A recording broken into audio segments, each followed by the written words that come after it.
Ladies and gentlemen, let me explain. Open your hearts and listen to the sad tale of how these two unfortunate people came to join our circus. A long time ago, Mr. and Mrs. Twit lived in a caravan. The best word to describe them was disgusting. Mr. Twit was a hairy-faced man. His thick, spiky hair stuck out like the bristles of a nail brush, and stuff even sprouted out of his nostrils and ears. My hair thought Mr. Twit Make me look terrific. wide and grand. But in truth he was none of those things. He was a Twit. He was born a Twit. And now that the consistency, he's a bigger Twit than ever. How often did Mr. Twit with this bristly nail-cutting face of his? The answer is never, not even Sunday. Yes, ladies and gentlemen, Mr. Twit hadn't washed for years. If you dared get close enough, you could see things clinging to the field. What thing? Things like gravy. Stilton cheese, scrambled eggs, cornflakes. Need to go on. Chicken what? No. We're trying to tell you that Mr. Twit was a foul and smelly old man.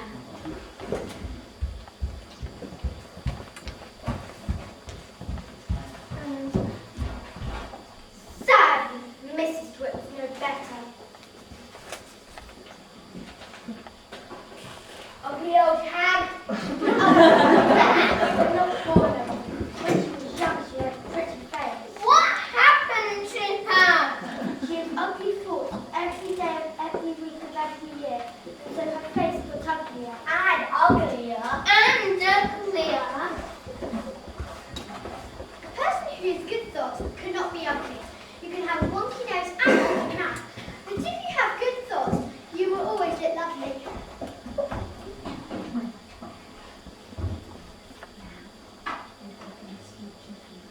Now you've had the misfortune to meet them, I'll carry on with my story. Mr. and Mrs. Twit were surprisingly a very happy couple, but seldom at the same time. What really made them happy was playing nasty tricks on one another. One morning, Mrs. Twit decided to remove her glass eye. Yes, ladies and gentlemen, Mrs. Twit had a glass eye. Anyway, as I was saying, she dropped it into Mr. Twit's beer when he wasn't looking. As Mr. Twit sat there, slowly drinking his beer, Mrs. Twit began to smirk. What are you smirking at? Are you up to something? Nothing, my dear, just admiring my husband's handsome lips. I can watch you, can't I? Oh, shut up, you old hag. You're putting me in for a bin. I told you I was watching you. I've got ties everywhere, so you better be careful. You fool, that will teach you. Whee! It's the roly-poly bird! Look, the roly-poly bird! Morning, everyone! Morning, roly-poly bird! What a magical morning! Oh, golly, it's marvellous. Look how she moves. Ooh! Ah! Whee!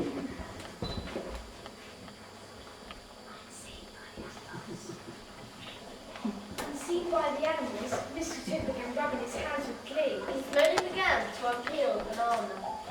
He held it out and started behaving like a monkey. He looks kind of funny. I had never seen a monkey like that before. But the banana looks so good. I nibbled a bit. Then he started dancing. My food was Full of all little mugworms were dancing happily, as if in a trance. They were circling Mr. Twit. Suddenly, Mr. Twit slipped out of the circle and pounced catching them. They squealed and screeched. Got you, my lovely. You're mine. All mine. You're going to make me money. Lots of money. Roly-poly bird! Roly-poly bird! Be brave, my lobsters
little bird flew high above the tree singing a song. Let's sing something now when the cage hangs on the tree. If you land it, you'll never get free. So fly away, stay up high. You'll finish up tonight in a hot bird pie. This time, instead of the birds getting stuck to the glue, they flew to the moon. By then, Mr. Twit had had enough. Nobody was going to get the better of him. Mr. Twit, come here, you're back. I've got it. I've got an idea. Go up to my gun. Brilliant. We'll buy those big shotguns to spray out 50 bullets or more with each bang. Perfect. Upside down, you lot. Come on, jump to it, or you'll feel my stick. I'll teach you to laugh at start. You best stay with us and we come back if you're not good for you.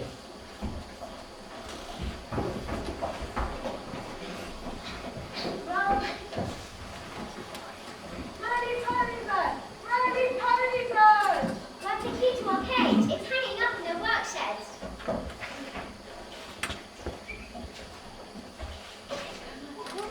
Let's set you free. We're free! Yippee! Hush, my little ones. Before we escape this beastly place, we have something important to do. What? We're going to turn Mr. and Mrs. Twit upside down. We're going to do what? We're going to turn Mr. and Mrs. Twit upside down with their legs in the air. Follow me, my friends, follow me. We need paintbrushes and barnacles. Hurry. What are we going to do with the bucket? Fill your buckets with this.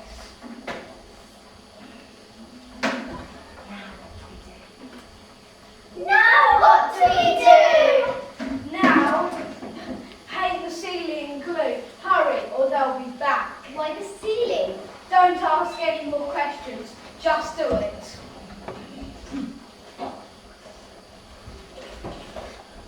And so the painting began. Everyone set to it. Even the birds were in the room. And in no time at all they were finished. What now? Now the fun begins. We're going to stick every bit of the furniture up on the ceiling so those terrible twits can see what it's like to be upside down. My dear husband, you're marvellous. Those magazine monsters won't know what to do. A few moments later, they were ready for the twits to return. Rolling Oliver sat outside, keeping watch.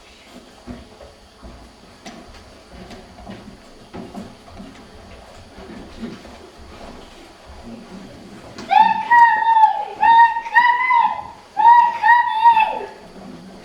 Birds flew back onto the roof, and muggles returned to their cage, upside down. Glad you don't want to sit upside down. But look at those pesky birds. Come on, let's load our guns and shoot them all for supper. Just as they were about to open the door, two rays from the sweep and brushed in with their heads with some glue. What was that? Those beastly birds have just plopped on our heads. The dead, filthy devils. Still grumbling, they kicked the edge of the house and gasped. What's happened? The ceiling's up there. The floor's up there. We're standing on the ceiling.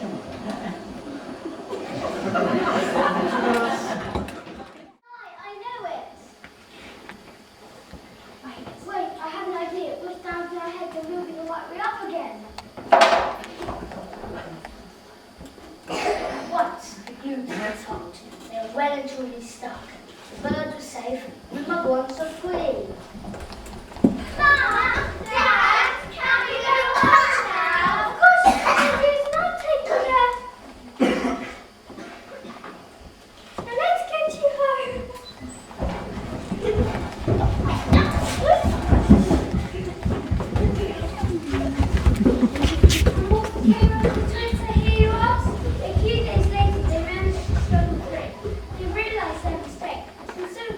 Monkeys or birds, they began to bicker with one another and argue.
Wonderful scenery, super costume, marvellous words, but most importantly, brilliant actors. Soon as you walk on home, I think I ought to pick up the telephone and arrange it at an Estival Theatre, because they're doing Barnum, which is all to do this summer. And I think that if they're shorter than a few actors, we could lend one or two. Because, wonderful delivery, absolutely brilliant. Thank you very much, Mrs. Grover, Mrs. Darby Brown, Miss Slattery, and anyone else who was involved in it. Because it was a fantastic production. Thank you, parents, for providing the costumes, but more importantly, providing us with the actors and the actresses. So, a big round of applause.